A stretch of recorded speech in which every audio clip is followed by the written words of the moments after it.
Hello again, ladies and gentlemen, Sonic Yoda from SEGADriven.com, and welcome back to our Sonic Amateur Games Expo 2022 coverage. In this video we're taking a look at Sonic X-Treme for the Sega Saturn, developed by Voxel. Now, again, I don't want to continue to repeat myself every time we cover a Sonic X-Treme fan game on this channel, but I'm obsessed with Sonic X-Treme. I want it to be real, and every time there's a fan game that kind of attempts to recreate it, or finish it, or, you know, just harken back to it, I am instantly attracted to it, and this is no exception. I think I've probably said that exact same intro in previous Sonic X-Treme fan game videos. But yes, this one actually runs on a Sega Saturn, which is insane.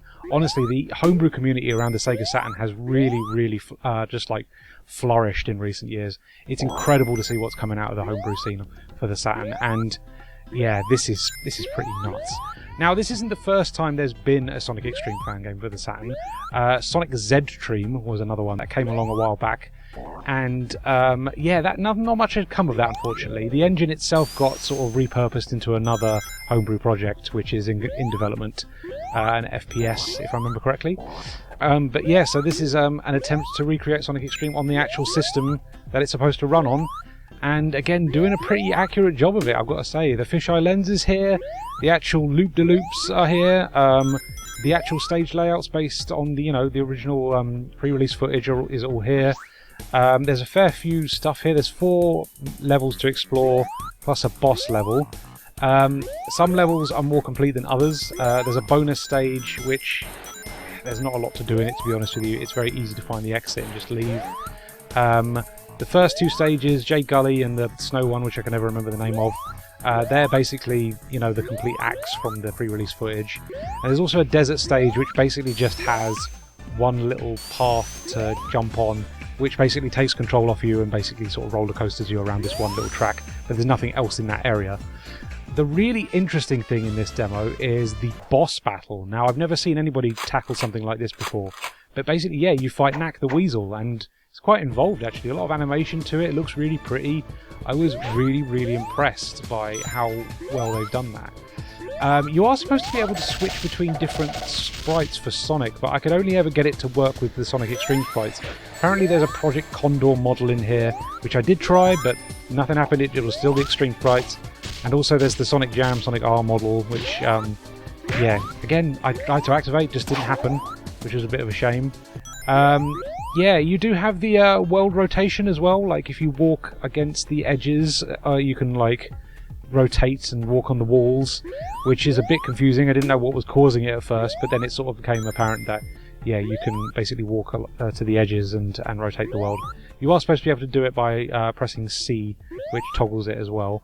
Yeah, it's very involved, I've got to say. Like, for a Saturn homebrew project, this is remarkably accurate to what the pre-release footage looked like, and I was very impressed by it. But it isn't quite there just yet. Like I say, the stages themselves are a bit lacking in places. Some of them feel very tech demo, which I guess, is always going to be the problem of doing a Sonic X-Treme fan game based on the original material, because it was basically just a glorified tech demo. It never really got to full development at any given point, which is a real shame. But yeah, it does mean that 2 of the 4 stages in this kind of feel a bit barren, a bit empty, and need a little bit more going on.